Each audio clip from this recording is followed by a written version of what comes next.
तो मुख्यमंत्री पुष्कर सिंह धामी और धामी सरकार यह दावा कर रही है कि उत्तराखंड में अब रोजगार की बहार होगी, लेकिन क्या वाकई ऐसा होगा? अब इसका आधार क्या है? आधार यह कि पुष्कर सिंह धामी, मुख्यमंत्री पुष्कर सिंह धामी की अध्यक्षता में कैबिनेट की बैठक में जिन प्रस्तावों पर मुहर लगी, उन प्रस्तावों में एक महत्वपूर्ण प्रस्ताव था। प्रस्ताव यह कि सेवा के क्षेत्र में एक नीति लाई जाए, महत्वपूर्ण मुद्दा, जिसमें उत्तराखंड राज्य ने एक कदम आगे बढ़ाकर काम किया। उदाहरण के तौर पर 2030 तक 20 लाख रोजगार की उम्मीद के साथ इस सेवा क्षेत्र नीति के तहत जितने भी प्रोजेक्ट उत्तराखंड में लगेंगे, 75% युवाओं को उसमें रोजगार देने का जिक्र किया गया है, जितने भी प्रोजेक्ट लगेंगे। और इस नीति के बाद राज्य में देश विदेश के, जैसे कि उदाहरण के तौर पर जो होटल खुलेंगे, हॉस्पिटल, स्कूल, कॉलेज, विश्वविद्यालय, यूनिवर्सिटी, उसके निर्माण की राह आसान होने का दावा किया गया है। बीजेपी दावा कर रही है कि धामी सरकार प्रयास कर रही है कि राज्य में युवाओं को रोजगार मिले। अब कांग्रेस कटाक्ष करते हुए कह रही है कि यह सिर्फ सियासी गुब्बारा है और कुछ नहीं। पहले यह रिपोर्ट देखिए और फिर सीधा रुख करेंगे और समझने की कोशिश करेंगे कि आखिरकार इस दावे में कितना है दम। हमारे साथ जुड़ेंगे मेहमान, लेकिन पहले इस रिपोर्ट पर गौर फरमाएं।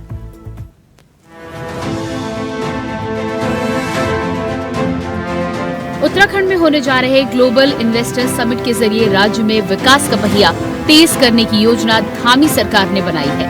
दावा तो ये भी है कि बाकायदा उस योजना में युवाओं को रोजगार से जोड़ने की कवायद भी है। दावा तो ये भी है कि 2.5 लाख करोड़ के जो निवेश करने का लक्ष्य सरकार ने चुना है वो पूरा होगा और राज्य में विकास और तेज गति से बढ़ेगा। जबकि कांग्रेस रोजगार को लेकर सरकार से ही सवाल पूछ रही है कि पिछले दिनों जो भाजपा सरकार ने रोजगार देने की घोषणाएं की थी, उनकी सच्चाई बताए। दरअसल धामी सरकार का दावा है कि साल 2030 तक 2 लाख रोजगार के उम्मीद के साथ लाई गई सेवा क्षेत्र की नीति के जरिए जितने भी प्रोजेक्ट लगेंगे, इससे राज्य के 75% युवाओं को रोजगार देना जरूरी होगा। इस नीति के बाद राज्य में देश विदेश के नामी होटल, हॉस्पिटल, स्कूल, कॉलेज, विश्वविद्यालय, यूनिवर्सिटी के निर्माण की राह आसान होगी।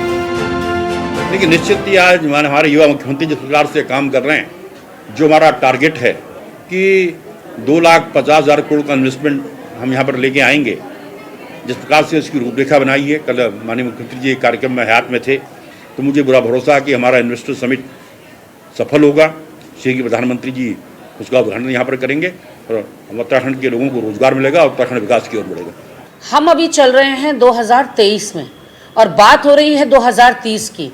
मेरा तमाम नेतागणों से, भाजपा के और शासन प्रशासन में बैठे हुए अधिकारियों से निवेदन है कि भविष्य काल में बात ना करें, या तो वर्तमान काल में बात करें या भूतकाल में बात करें कि कितने रोजगार अभी तक पिछले 6 सालों में आपने दिए और अभी जो लोग बेरोजगारी की लंबी कतार में खड़े हैं वो क्या करें, मर जाएं। आपका इन्वेस्टर्स समिट हमने 2018 में भी होते हुए देखा, 1,40,000 करोड़ के MOU साइन होने की बात की गई। उसके बाद दूसरी बात की गई कि उसमें से 30-35 हजार करोड़ धरातल पर उतरे, वो निवेश हुआ, बड़ी बड़ी कंपनियों ने यहाँ निवेश करा। तो ऐसे में ये इन्वेस्टर समिट आपका सफल होगा, इस पर बहुत बड़ा प्रश्न चिन्ह है। उत्तराखंड में युवाओं की बढ़ती बेरोजगारी दर राज्य सरकार के लिए हमेशा चिंता का सबब रही है। ऐसे में धामी सरकार ने युवाओं को रोजगार देने के लिए सरकारी और गैर सरकारी क्षेत्र का चयन करने का जो दावा किया है वो कितना रंग लाता है, ये आने वाला समय बताएगा। देहरादून से अभय कैतुरा की रिपोर्ट।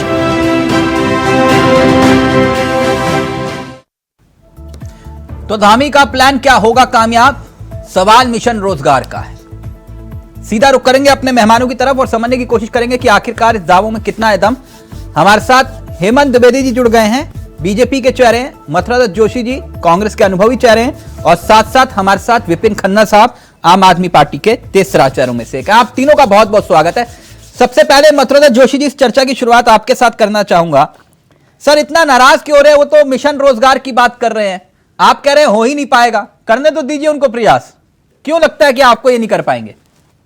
नहीं, देखिए, हमने कहीं सवाल नहीं उठाया। हम तो कह रहे हैं आप प्रयास करिए, हम आपकी बात का स्वागत कर रहे हैं, आपको समर्थन भी दे रहे हैं, लेकिन आप ये तो बता दीजिए, आपने 2018 में तो प्रयास किया था, आपके तत्कालीन मुख्यमंत्री जी ने पता नहीं कहाँ कहाँ इन्वेस्टर के साथ मीटिंग की, रोड शो किए, 1,25,000 करोड़ के MOU को आपने साइन किया।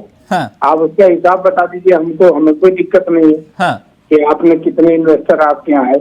हाँ, आपने केवल सरकारी धन के बर्बादी करने के सिवा कोई दूसरा काम किया? बताओ ना, आपको बताना चाहिए, आपकी सरकार है, आप ठीक। व्हाइट पेपर इसमें जारी करो, लेकिन अगर आप नहीं करोगे तो फिर कहाँ से होगा? और जहाँ तक बात है, हम बात कर रहे हैं, आप बच्चा आज रो रहा है, दूध दे दो करके अभी करा रहा है, और माँ कह रही नहीं मैं तुझे तो दूध परसों पिलाऊंगे, तो तब तक चुप रहा, तब तक क्या करेगा बच्चा? भूखा मरेगा। रोजगार आज चाहिए, 2030 की बात नहीं हो रही है। हाँ, आप लॉन्ग टर्म योजना भी बनाना चाहते हैं, तो लॉन्ग टर्म योजना की आपकी पॉलिसी क्या है ये तो बता दीजिए हमको। हाँ। आपकी पॉलिसी सामने, अब आप बताइए, कल ही की ठीक, कैबिनेट का एक मीटिंग है। मिनट हेमंत जी, सुना आपने मथुरदत्त जोशी जी कह रहे हैं आपकी पॉलिसी क्या है वो बताइए। बच्चा आज रो रहा है, कह रहे हो 3 दिन बाद दूध पिलाएंगे। रोजगार आज देने की बात हो रही है, आप कह रहे हो कि 2030 में देंगे। देखिए तिलक जी, हमने जब धामी जी की सरकार जब से बनी, हमने 12,000 सरकारी नौकरियां जो है इस राज्य के अंदर युवाओं को दी। कितनी सर? और जहाँ 12,000 सरकारी नौकरी सर? 1200 सरकारी नौकरी हमने यहाँ पर युवाओं को दी। अच्छा, सरकारी नौकरी सर। जी जी। दूसरी बात, जहाँ तक रोजगार की बात है, देखिए इंफ्रास्ट्रक्चर के क्षेत्र में जिस प्रकार से राज्य के अंदर काम हुआ है, जिस प्रकार से सड़कों का हमारा जो नेटवर्क बना है, हाँ, और जो ये इन्वेस्टर मीट हमारे यहाँ होने जा रही है, जो 2,50,000 करोड़ का जो हमारा इन्वेस्टमेंट का जो प्लान है, उसको लेके जो हमने योजना बनाई है, ठीक है, भविष्य की पिछली बातें हमारे बड़े भाई मथुरदत्त जी बता रहे थे। पिछली बार 2018 में जो इन्वेस्टर मीट हुआ था, उसके बाद आपको पता है कि पूरे देश के अंदर जो है कि वैश्विक महामारी के कारण जो है कि यहाँ पर इन्वेस्टर आ नहीं पाए। वो वर्ल्ड वाइड कोई उत्तराखंड के लिए नहीं था, पूरे राज्य के लिए था। एक सकारात्मक सोच के साथ में अगर हम चले तो देखिए, अभी जो उत्तराखंड की जो एक फॉर्मल रोजगार सृजन दर हुई थी 2022 के मुकाबले 2023 में, जो यहाँ पर रोजगार का आसाम के बाद 28% की उसमें जो है कि बढ़ती, दूसरे स्थान पर जो है कि उत्तराखंड राज्य रहा रोजगार सृजन में। सर वो जो ऐसा नहीं बेरोजगार कि हम- सड़कों पर है वो कौन है फिर? नहीं तिलक जी, देखिए मैं आपसे एक बात कह रहा हूँ कि देखिए, सरकार किसी की भी रही और कितनी भी सरकारें बन जाए, सबको सरकारी नौकरियां तो नहीं मिल सकती हैं। नहीं, लेकिन सरकारी इस राज्य नौकरी के की तो अंदर बात ही जिस नहीं है। प्रकार पर्यटन के, नहीं हमारे यहाँ पर्यटन और तीर्थाटन पर लेके देखिए, चारधाम हमारा जो सबसे बड़ा एक बहुत बड़ा एक यहाँ पर एक हब है, जिसको लेकर पूरी दुनिया के लोग यहाँ पर आते हैं। आज चारधाम पर आप देखिए, ऑल वेदर रोड और सड़कों का जो नेटवर्क है, जो रेलवे हमारे कर्णप्रयाग के नहीं, अंदर ये आप देखिए, 2030 का मसला क्या है? ये तो सर वो वाली बात हुई, 2011 में मुख्यमंत्री हुआ करते थे निशंक जी, कहते थे विजन 2020, याद आया सर? विजन 2020 बोलते थे ना सर, वो विजन 2020। आप 2023 में कह रहे हो कि विजन 30। नहीं तिलक जी, देखिए इस बार सबसे अच्छी बात देखिए, अब जो हमारी कैबिनेट की बैठक हुई है, पहली बार किसी सरकार ने जो सेवा के क्षेत्र में एक नीति बनाने का, देखिए सरकार की सोच पर भी जाइए ना कि हम लोग क्या सोच रहे हैं और क्या करना चाह रहे हैं।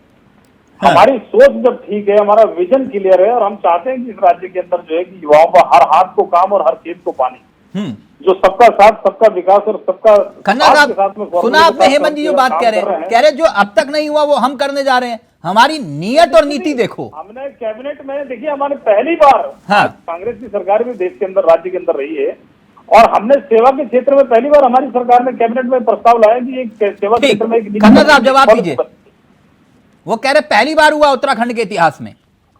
तिलक जी, भारतीय जनता पार्टी को केवल जुमले फेंकना आता है, इसके अलावा कुछ नहीं आता। ये तो मेहरबानी करी माननीय हमारे मुख्यमंत्री धामी जी ने कि केवल 2030 की बात करी, नहीं तो प्रधानमंत्री जी ने लाल किले से 1000 साल पहले पुरानी बात कर दी थी कि 1000 साल बाद तक जो विकास नजर आएगा वो भी जनता देखेगी। तो अच्छा है इन्होंने 2030 की बात करी, और बिल्कुल सही कहा आपने कि निशंक जी मिशन 2020 लेके आए, उसके बाद त्रिवेंद्र जी इन्वेस्टर मीट लेके आए, उसमें 150 करोड़ रुपए के एमओ साइन हुए।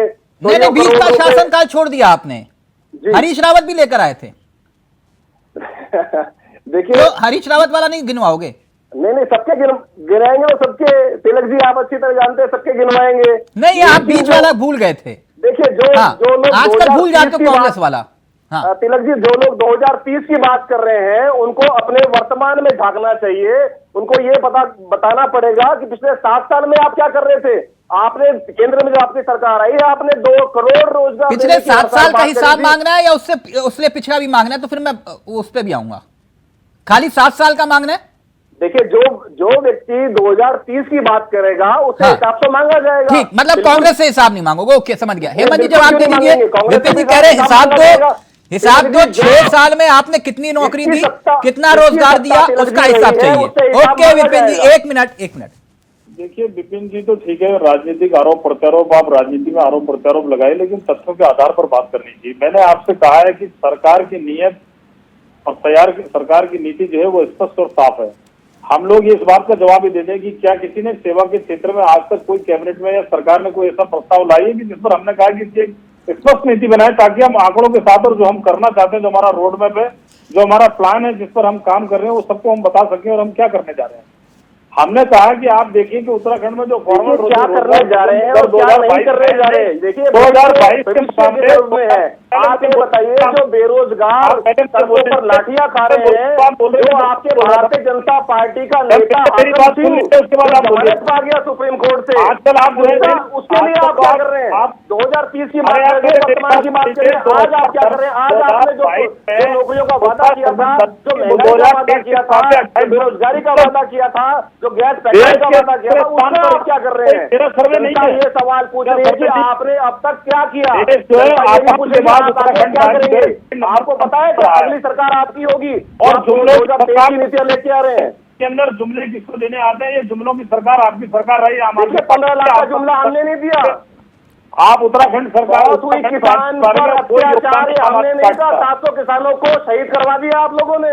हमने नहीं कहा था, हमने नहीं कहा था बहुत पेट्रोल की मार, हमने नहीं कहा था बहुत की मार, हमने नहीं कहा था बहुत महंगाई की मार। आप लोगों ने कहा था, आप लोगों ने कहा था 15 एक मिनट हेमंत जी, एक सेकंड विपिन जी, एक मिनट। ये मसला गंभीर इसलिए है, मतलब जोशी जी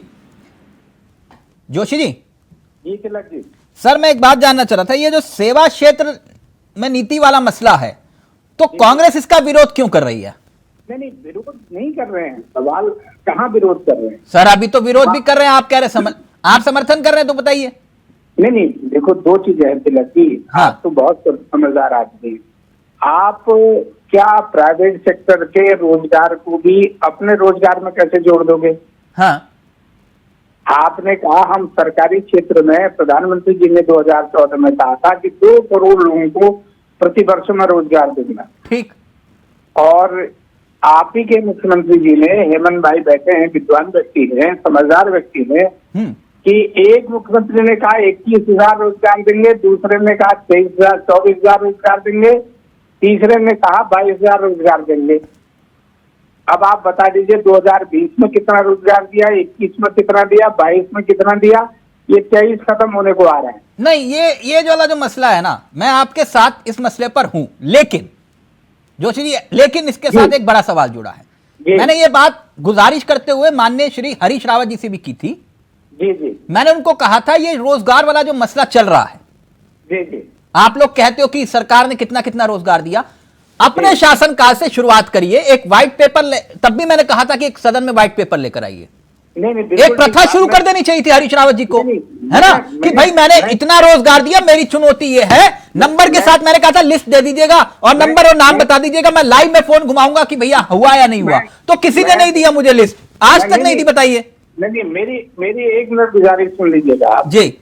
मैं बिल्कुल आपकी बात से सहमत, लेकिन इस सरकार की बनस्पत तब भी हरीश रावत जी की सरकार ने ज्यादा रोजगार दिया। सर किस आधार पे मान लूं मैं कोई तो आधार होगा ना।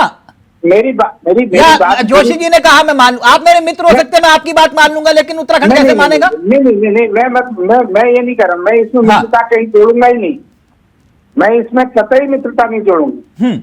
हरीश रावत जी ने पुलिस विभाग में भर्ती की, हरीश रावत जी ने शिक्षा विभाग में नौकरी दी, हरीश रावत जी ने इंजीनियरिंग सेक्टर में नौकरी दी, हरीश रावत जी ने दरोगाओं को नौकरी दी, वो पुलिस विभाग मैंने पहले कह दिया। हाँ। कुल मिलाकर हरीश रावत जी के कार्यकाल में निश्चित रूप से 26,000 लगभग नियुक्तियां हुई हैं।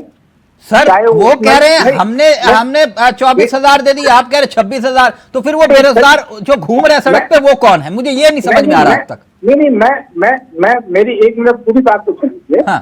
मैं हो सकता है मैं गलत हूँ, मैं ये नहीं कर रहा मैं परिपूर्ण हूँ। आप जानते मैं बिल्कुल किसी की सरकार हो कोई हो इस मामले में बोलने में बहुत ब्लंट रहता हूँ। हाँ। मेरा अपना आंकड़ा है, मेरी अपनी कलेक्शन है, मेरी अपनी सर्वे हेमंत है। जी इस आंकड़े को चुनौती देंगे आप? वो कह रहे हैं जब हरीश रावत कर सकते हैं तो आप क्यों नहीं? लेकिन हाँ सबूत प्रमाण नहीं देंगे आज तक कोई भी। मैं बता रहा हूँ, हेमंत जी जवाब दीजिए, फिर विपिन जा रहा हूँ आपके पास। मैं एक तिलक जी में एक बात जरूर कहना मिनट चाहिए कि वर्तमान को देखते हुए अभी ये देखना चाहिए, सारे हमारे मित्र विपक्ष की जो हमारे बड़े भाई मथुरा दत्त जी अभी आंकड़े दे रहे थे हाँ। कि हमने पुलिस में भर्तियां कराई, हमने शिक्षा में भर्ती कराई, विद्यालय में भर्ती कराई, तमाम सरकारी उन पर हमने भर्ती कराई। क्या हमारी सरकार, हमारी दूसरी बार का टेन्योर की हमारी सरकार, क्या हमारी सरकार में भर्तियां नहीं हुई? क्या हमारी सरकार में रोजगार नहीं दिए गए? आपको इस समय सबसे पहले ये देखना चाहिए कि देखिए इस बार सब लोगों को एक साथ एक जगह पर आना चाहिए इस राज्य के हित में कि हम लोग जो सेवा के क्षेत्र में एक नीति लेके आए, इसमें आपका कोई सुझाव हो, इसमें कोई सरकार को आप सुझाव देना चाहें तो इसमें बहुत अच्छी बात होगी। सुझाव देने में दिक्कत क्या? सुझाव दीजिए ना आप। मैं एक मैं यही कह रहा हूँ कि सुझाव दीजिए कि आंकड़े बता रहे हैं अपने जो कि हमने 26,000 दे, क्या हमने रोजगार नहीं दिया? क्या हमारे कार्यकाल में एक मिनट सर, एक मिनट। शिक्षा विभाग में भर्ती नहीं हुई? क्या हमारे कार्य में विद्युत विभाग में भर्ती नहीं हुई? क्या हमारे कार्यकाल में सिंचाई विभाग में भर्ती? सर मैं तो कह रहा हूं आप लोग एक व्हाइट पेपर सदन के भीतर ले आइए ना, दिक्कत क्या है? ताकि उत्तराखंड और दुनिया देख ले, देश देख ले कि भाई किसने कितना रोजगार दिया, है ना सर? किसने कितनी सरकारी नौकरी दी, किससे कितना रोजगार दिया, सरकार ने कितने रोजगार? ठीक। जोशी जी वो कह रहे हैं कि आप सुझाव दीजिए या फिर ये बोलिए कि ये सेवा क्षेत्र में जो नीति लेकर आई है सरकार, हम उसका विरोध करते हैं। दो बातें हो सकती हैं। नहीं, दो बातें देखो तिलक जी, बिल्कुल स्पष्ट रूप से है दो बातें, कहीं कोई दाग लपेट नहीं। सरकार के मुख्यमंत्रियों ने घोषणा की थी कि मैं 24,000 दूंगा, मैं 21,000 रोजगार दूंगा, मैं 22,000 रोजगार दूंगा। पहले तो उसका हिसाब हो जाए कि कितना रोजगार मिला है।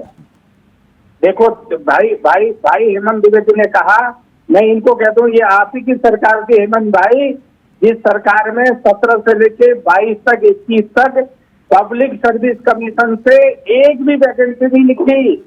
पब्लिक सर्विस कमीशन से बता रहा हूँ, आप देखिएगा रिकॉर्ड में है। अधीनस्थ चयन आयोग ने 2021 तक एक भी नियुक्ति नहीं की। 2021 के बाद विज्ञप्तियां आई हैं, आपके रिकॉर्ड में है। ये मेरा आंकड़ा ऐसे ही है ना हेमंत जी? सरकार का आंकड़ा है, मैं बता दूं आपको। अभी भी नियुक्तियां आज जरूर इक्का दुक्का नियुक्तियां हो रही हैं, अभी जरूर कर रहे हैं। जो गलत आंकड़े पेश किए जा रहे हैं, जैसे आपने इसीलिए तो कैबिनेट में सरकार प्रस्ताव देता है, रिजल्ट आपने घोषित किया है। खन्ना साहब, समर्थन करें ना। खन्ना साहब, सेवा क्षेत्र में नीति का जिक्र बार बार हेमंत जी कह रहे हैं, उसका समर्थन करते हो या विरोध करते हो? समर्थन करते हो तो ठीक, विरोध करते हो तो सुझाव दो, या फिर आरोप ही लगाओगे? नहीं तिलक जी, आरोप और प्रत्यारोप की बात नहीं है। और विरोध देखिए, अगर उत्तराखंड के युवाओं को रोजगार मिल रहा है और रोजगार के लिए नीतियां बन रही हैं तो उसका विरोध हम लोग क्यों करेंगे? लेकिन अगर भारतीय जनता पार्टी के लोग ये कहें कि कोई व्यक्ति आपके ऑफिस के बाहर पकौड़े बेच रहा है तो उसको भी रोजगार माना जाएगा, तो ये चीज एक्सेप्ट नहीं होगी। जैसे धामी जी 2030 की बात कर रहे हैं, तो ये तो अभी पिछले 6 महीने पहले कह रहे थे हम विदेश में युवाओं को भेजेंगे। उस जुमले का क्या हुआ? देखिए तिलक जी, केवल और केवल 2024 की तैयारी और केवल एक जुमला है, जनता को गुमराह करने का एक मात्र प्रयास है। आप भी यही है और हम भी यही हैं। हम बताएंगे 2023 में कितने युवाओं को नौकरी मिलती है और कितने युवाओं को भारतीय जनता पार्टी नौकरी दिलवाती है। हाँ, उत्तराखंड को एहसानमंद होना चाहिए उस हाकिम सिंह का जिसने लोगों को नियुक्तियां दी। उसने भले पैसे खा के नियुक्तियां दी, भारतीय जनता पार्टी के लोगों को पोषित किया, लेकिन युवाओं को नौकरियां तो उसने दी है जिसको भारतीय जनता पार्टी की कमजोर पैरवी की वजह से आज जेल से भी छुड़वा दिया गया। आज ये हाकिम सिंह जी की बात कर रहे हैं तो मुझे लगता है कि हाकिम सिंह जी इन्हीं का आदमी है, हाकिम सिंह जी को इन्हीं का समर्थन है। भारतीय जनता पार्टी का नेता है प्रभु, भारतीय जनता पार्टी बात का कर रहे नेता हैं है। आपके जैसे लोगों ने आपकी जैसी पार्टी अंकिता भंडारी का हत्या भी भारतीय जनता पार्टी का नेता है प्रभु, कैसी बात कर रहे हैं? आपकी सरकार की हमारी कमजोर पैरवी की वजह से हाकम सिंह को सुप्रीम कोर्ट से जमानत मिल गई और हम बार बार इस बात को कह रहे थे कि भारतीय जनता पार्टी का जो उस हाकम सिंह का हाकिम है वो उसको बचाने का प्रयास कर रहा है और कहीं ना कहीं उसको बचाने में आप लोग सफल हुए। और आप 2023 की बात कर रहे हैं तो 2023 केवल और केवल 2024 का जुमला है। एक मिनट हेमंत जी एक मिनट ये आपने शायद बोला होगा हाकम सिंह जी, वो लाइव में कमेंट आया, बोले बहुत हमें आहत लगा, हाकम सिंह जी मत बोलिए, बहुत बुरा लगता है। खैर छोड़िए उस बात को। विपिन जी करना क्या चाहिए ये तो बताइए। अब आप ये कह रहे हो कि सब कुछ बंद कर दो, कुछ नहीं होना चाहिए? नहीं तिलक जी, हम ऐसा नहीं कह रहे सब कुछ बंद कर देना चाहिए। सरकार किस लिए होती है? हम लोग वोट देके सरकार को क्यों बनाते हैं? रोजगार के लिए नीतियां बने, महंगाई के लिए नीतियां बने, महिला सुरक्षा के लिए नीतियां बने, सड़क बिजली हाँ, पानी तो के फिर लिए ये सेवा क्षेत्र नीति जो सरकार लेकर आई है इसमें दिक्कत बताओ ना। आप मुझे जलेबी की तरह घुमाए जा रहे हो। तिलक जी दिक्कत क्या है ये बताओ। दिक्कत केवल झूठ की है। खन्ना साहब ये तो बताओ कि ये नीति में ये खोट है। आप तो ये कह रहे तुमसे ना हो पाएगा जी, तुमसे ना हो पाएगा जी, कैसे हो पाएगा ये तो बता दो। सामने रखे ना, जनता के सामने नीति बना के रखे, हम ये नीति बना रहे हैं। सर ये नीति का ही तो जिक्र कर रहे हैं कि सेवा क्षेत्र में नीति लेकर आए। आप जलेबी की तरह बात घुमा रहे हैं, बता नहीं रहे कि उसमें दिक्कत क्या है। हमें कहाँ दिक्कत है तिलक जी? हम तो ये कह रहे हैं पिछले 7 साल से आप सो रखे थे क्या? अब 2024 का चुनाव आया तो आप नीतियां लेके आगे केवल नीतियां बना रहे हैं। अभी अच्छा ये बड़ी दिलचस्प कहानी है। अच्छा ये आम आदमी पार्टी के प्रवक्ता बेहद शानदार हैं। पहले बोलते थे कि 22 साल 23 साल का हिसाब दो, हमें 23 साल का हिसाब है। अब आजकल कहते हैं कि 6 साल 7 साल का हिसाब चाहिए, बाकी छोड़ दो। हम तो उसी सरकार का हिसाब मांगेंगे तिलक जी जितने भारतीय जनता पार्टी ने राज किया। नीतियां भारतीय जनता पार्टी बना के ला रही है। एक राज्य में घोषणा पत्र का क्या मतलब होता है? मतलब जोशी संगठन के आदमी, मैं इसलिए बात कर रहा हूं। जोशी जी गलत कहूंगा तो टोक दीजिएगा आप। ऑफिशियल रूप से लिखित में कहा गया था एक घोषणा पत्र में कि बेरोजगारों को बेरोजगारी भत्ता देंगे, सत्ता में आएंगे। जी कहा था ना जोशी जी किसी ने? बिल्कुल कहा था। और फिर कहा कि बेरोजगारों का जो है मसला जो है गंभीर है, इसलिए हम सत्ता में आएंगे तो बेरोजगारी भत्ता देंगे। एक पाई नहीं दी, एक पाई नहीं। हमारी सरकार ने तो दिया था बेरोजगारी भत्ता, 2012 में दिया था। 2012 के बाद की बात कर रहा हूं, जब वादा किया था। आपने बोल ही दिया तो मैं बोल ही देता, मैंने बोला नहीं था, बोगड़ा जी थे उस वक्त। जी है ना? दिया था। ना कितनों को दिया था बेरोजगारी भत्ता? एक पाई नहीं दिया सर। नहीं 14 तक दिया था। सर आप बताइए ना कब दिया? मैं ऑफिशियली आपसे माफी मांगूंगा। मैं बता रहा हूँ। आप इसका आंकड़ा दे दीजिए, मैं माफी मांगूंगा सार्वजनिक रूप से। मैं गलत बात कभी नहीं कहूंगा। जोशी जी मैं भी आधार पे कह रहा हूं, अगर बेरोजगारी भत्ता दिया तो मैं सार्वजनिक रूप से माफी मांगूंगा। बोलिए। दिया था कुछ सर मैं तो कह रहा हूं ना, किस आधार पे? आपने तो लिखित रूप से कहा कि बेरोजगारी भत्ता देंगे और फिर 2014 तक दिया। मैं आपकी बात मान भी लूं तो 2014 के बाद क्यों नहीं दिया? हम आगे और विश्वास दिला रहे हैं कि हमारी सरकार आएगी तो हम बेरोजगारी भत्ता देंगे। सर फिर वही वाली बात कर दी ना आपने।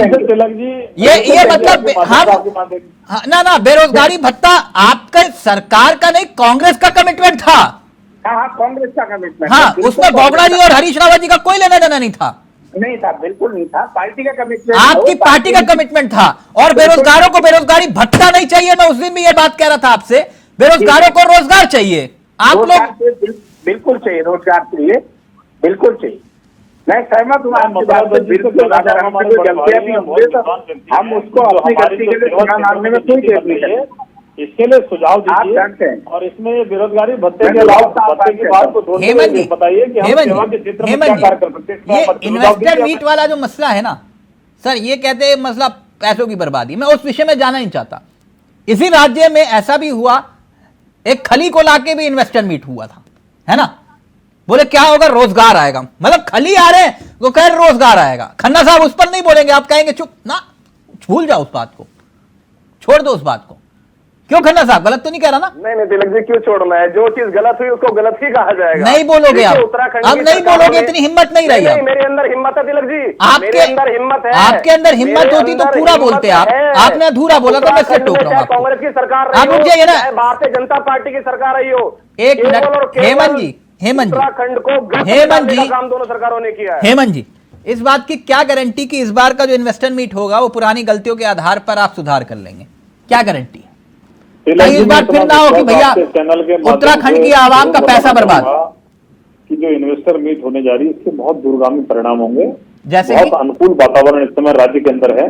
देखिए, पिछली बार भी था सर, क्षेत्र में जिस प्रकार से नहीं इंफ्रास्ट्रक्चर के क्षेत्र में जिस प्रकार से काम हुआ, दिल्ली से कितने एमओयू पिछली बार धरातल पर उतरे थे सर? नहीं, इस बार मैं आपसे, देखिए मैं 2018 की बात आप जरूर कहेंगे, कह रहे हैं बार, लेकिन 2018 में जिस प्रकार से पूरी वैश्विक महामारी पूरे देश हिंदुस्तान में उत्तराखंड नहीं सर, पूरी दुनिया के रिकॉर्ड एमओयू साइन हुए थे, कितने धरातल पर उतरे थे?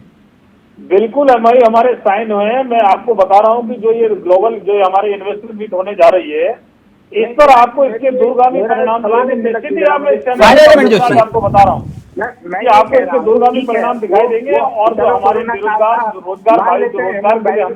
सरकार ने इसमें एक नीति, इस बार की जो इन्वेस्टर मीट है इसमें हमने इस तरह से इसका रोड मैप और प्लान बनाया है कि जो भी इन्वेस्टर यहाँ आ रहे थे, हमने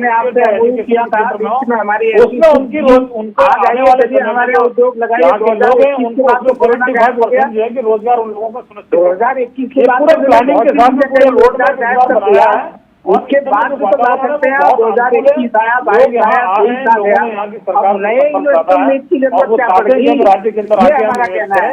और इस पहले आपने धन की बहुत बदलाव कर दी। अच्छा, मतलब कुल मिला के मतलब जोशी जी को इवेंट से दिक्कत है, वो कह रहे हैं इवेंट वाला मसला मुझे समझ में नहीं आ रहा। ठीक, ओके। अब लेकिन हेमंत जी, मसला वही है, रोजगार। चलते चलते एक बात बोलूंगा, आप लोगों को अच्छी लगे या बुरी, रोजगार के मसले पर आज पीठ थपथपाई जाती है। देहरादून, हरिद्वार, उधम सिंह नगर, है ना, उसमें सिडकुल की एक बहुत बड़ी भूमिका जिसका जिक्र किया जाता है। लेकिन हम लोग ये भूल जाते हैं कि एक विजन लेकर जब हम चलते हैं, एक विजन होता है ना, जैसे तिवारी जी का था। कितना भी कोसिए, कितना भी कहिए, वो आप भी मानते हैं हेमंत जी, और मथुरा जोशी जी भी विकास पुरुष के नाम से जाने गए। कुछ तो आधार होगा ना, कुछ तो आधार या विजन होगा। मैं उदाहरण के तौर पर आप लोगों को इसलिए कहता हूं कि नोएडा ही ले लीजिए, नोएडा ही ले लीजिए। क्या दूसरा नोएडा बन पाया? नहीं ना। नोएडा का कंसेप्ट तिवारी जी का सर, मैंने इसीलिए नोएडा का उदाहरण दिया जोशी जी, मैंने इसीलिए नोएडा का, कोई दूसरा नोएडा नहीं बन पाया, नहीं बन पाया, बिल्कुल नहीं बन पाया। तो हम लोगों को एक विजन देकर चलना पड़ेगा। आप लोगों को अच्छा लगे या बुरा लगे, यह हकीकत है। बिल्कुल तिलक जी, मैंने शुरुआती विजन से की है ना, तो आप नहीं होगा। मैं तो बार बार ये भी कहता हूं कि आप बताओ ना, आपके लैंड बैंक कहाँ है सर? आप सर, यही तो बात है ना, यही तो सवाल थे। ये तो इसका उत्तर तो ना तो बहुगुणा जी दे पाए सत्ता में, ना हरीश रावत जी दे पाए। जब लैंड बैंक था तो तिवारी जी ने कर दिया जो करना था। उसके बाद कौन सा मील का पत्थर स्थापित किया किस सरकार ने? बिल्कुल नहीं किया, है ना। बिल्कुल तो नहीं आप लोग इस बात पे, लेकिन अगर कोई कर रहा है तो उसकी टांग भी मत खींचिए ना जोशी जी। नहीं, टांग नहीं खींच रहे, हम हाँ। तो सुझाव दे रहे हैं, बताइए ना ठीक, कहाँ लाना। Thank you. वक्त इजाजत नहीं दे रहा, इस पर बहुत लंबी चर्चा की जरूरत है। हेमंत जी आपका भी, मथुरा जोशी जी, विपिन जी, आप तीनों का बहुत बहुत शुक्रिया। फिलहाल विषय गंभीर है, धामी का प्लान क्या होगा कामयाब, ये एक यक्ष प्रश्न है। नमस्कार, जय हिंद, जय भारत।